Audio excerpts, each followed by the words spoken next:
I'm going to show you how you can save big money by changing your own spark plugs in your 2010 to 2022 4Runner or 2010 to 2014 FJ Cruiser. Tacoma too, but I'm not sure of the years on that one.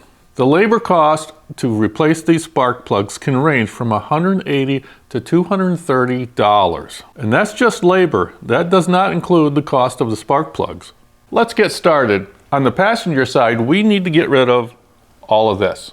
Now before I do anything on the electrical, I like to disconnect the positive battery cable.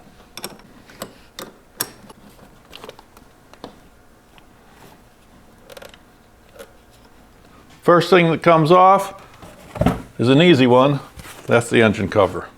Then I disconnect these two rubber hoses, this little one and this larger one that goes to the crankcase breather right there. Then I'll loosen this clamp that clamps the airbox onto the throttle body. Then I'll remove this bolt holding the airbox onto this bracket.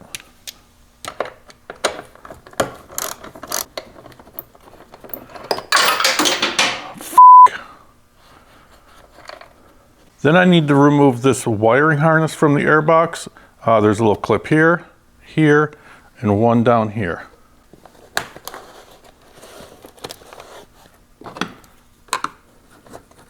Then I'll unplug the mass airflow sensor wiring, just like that. Push that off to the side.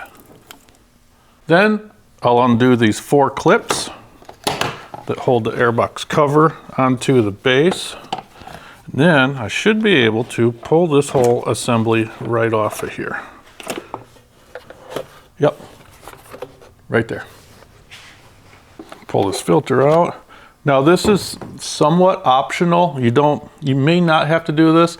I do because I have this secondary battery somewhat in my way. So it's going to be helpful for me to take out the bottom of the airbox too. And that's just 2 bolts down here in the bottom that hold it to the inner fender well.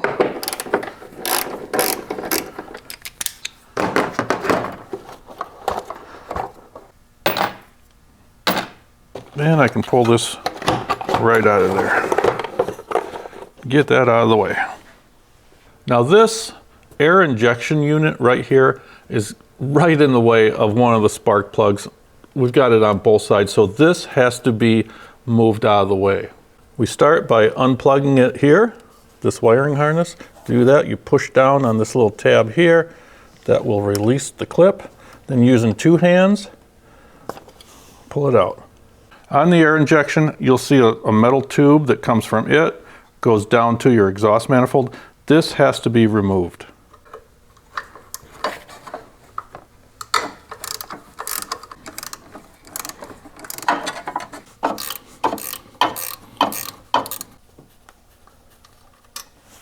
Now I can get this tube assembly out, and you'll see these little tiny thin metal gaskets on here. Don't lose those. Those right there. Now I can take this injector, this air injector, completely out of the way by unbolting it three places. One here, and one here.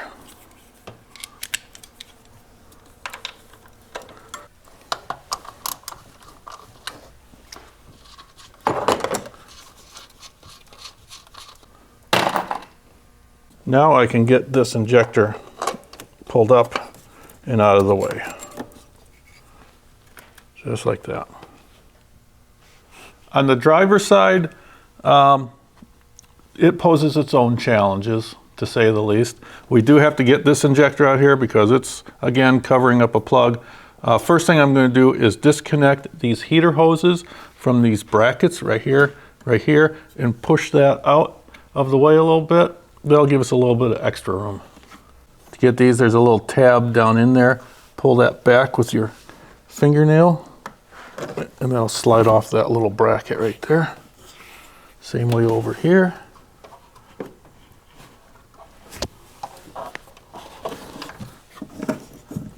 And I'll get a piece of wire and hold that back a little bit. First, we will unplug that wiring harness from the injector. go. Lay that back. Then just like the other side, we have to take out this tube going down to the exhaust manifold. Then I can take the 3 bolts holding the injector out of there and get this injector up out of the way like we did on the other side.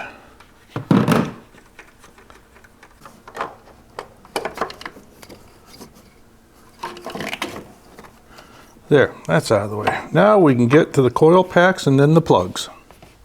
To get those coil packs out, we first have to unplug the wiring harness right here. To do that, you just simply push down on that tab. Sometimes you have to help that little clip up a little bit to release better. There we go. That one. And then this one.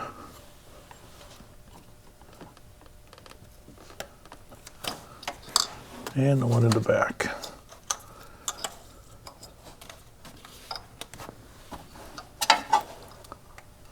Then there is 1 bolt holding each coil pack in. Take that out. Then those coil packs should come right out. Yep. There's 1.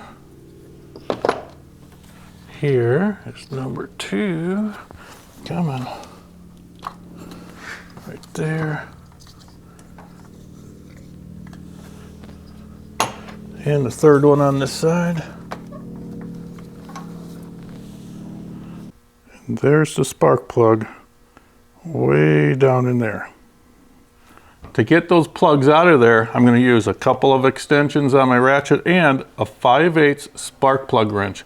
You need to use a spark plug wrench instead of a regular deep well socket, because inside a spark plug wrench there is rubber, and that rubber will hold on to that spark plug and pull it back out.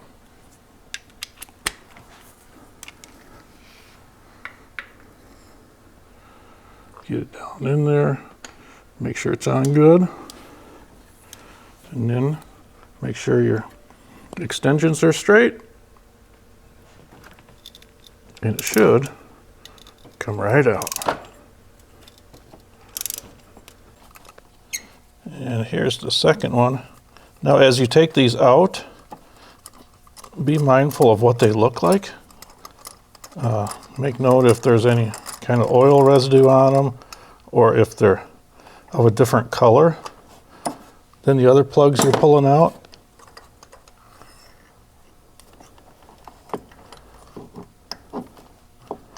Oops. But there is our second one. And that looks just like the first one. All right, 4 more. Now it's a little bit more challenging on the driver's side to get these coil pack wiring harnesses unplugged. You can't really see anything, and this is in the way. But a little patience, just take your time. Now to make it a lot easier to unplug this back coil, I took this bracket off that was right here. Really easy to come off, so now I can get to that much better. Now I can just pull these coil packs out. All right, we got all the old plugs out, and none of them look different than the other ones, so I think we're good there. There's no oil residue. I see that the electrodes are worn down a little bit. Not too bad though. Now, as far as what mileage you should change your spark plugs at, there's some that say every 30,000 miles, but I think they just want to sell spark plugs. From what I have gathered, most people have said the iridium plugs will last 110,000 miles. And that's exactly what we're putting back in. We're using the same brand that Toyota uses, Denso, Iridium Power. It even has Japanese writing on the box. Now there is a lot of controversy and opinions about which is the best spark plug to use. I'm just sticking with what the Toyota engineers decided was the best, because you know what? It ain't no race car. Now before I put the new ones in, I'm gonna double check the gap on here. They come pre-gapped from the factory, but I'm gonna just double check to make sure that somebody didn't drop one or something. And that gap should be 0.043. And that one's good. And that one's good. And so on. Now there is no need to put any anti-seize on these threads as long as they're torqued properly, and that's 13 foot-pounds. So very carefully send that down. Make sure your tool is straight up and down and centered, and very carefully start those threads. You don't want to cross thread these. Be very, very careful of that.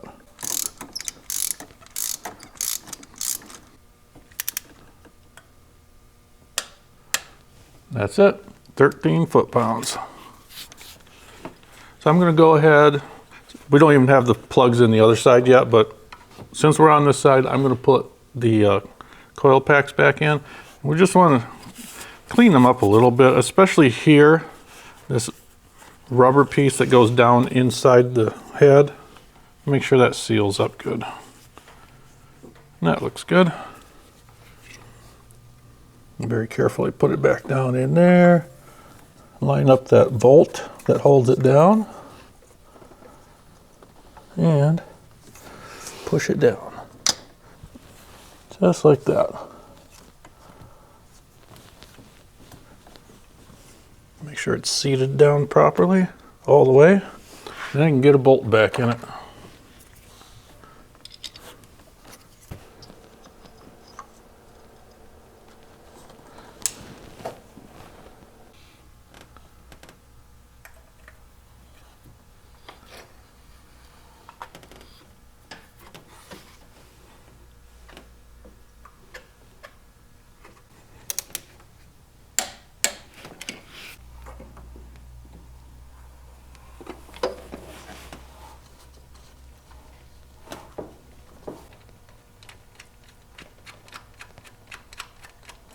New plugs are in, coil packs are in, bolted down and plugged back in. Now we can start by putting it back together, first with this air injector thing on both sides. Put that down over those 3 studs to hold it down. Now I'm gonna leave this slightly loose until we get that tube back on. Now I have to put that air tube back in, and it only goes in one way. Now, before you put it in, make sure that these little metal gaskets are nice and clean. If they are broken or smashed or rusted or anything like that, replace them. But ours are looking really good. Nothing wrong with them, so we can put them right back in.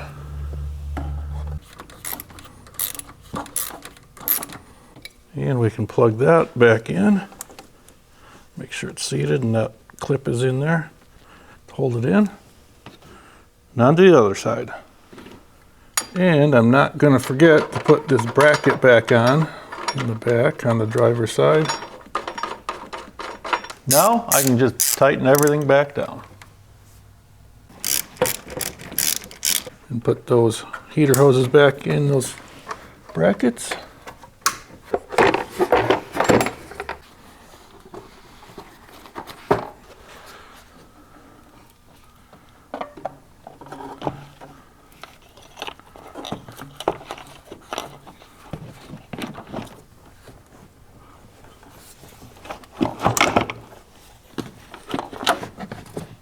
Got the air box back in. Now we can start putting all this back together. The wiring harness can go back in its clips.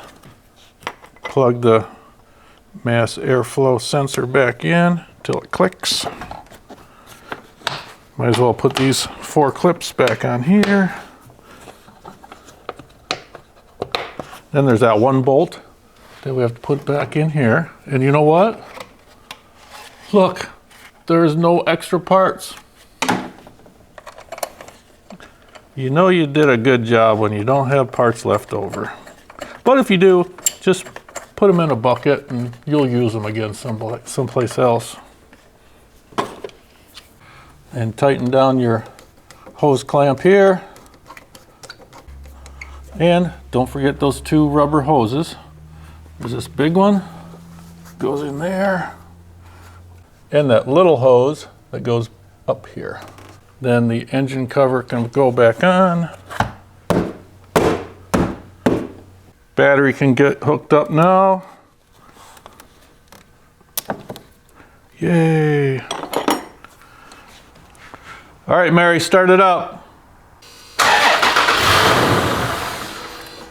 Okay, she started it and it died right away.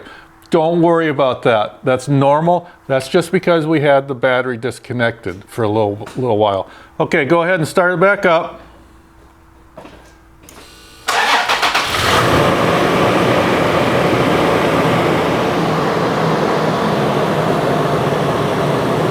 Sounds good, huh?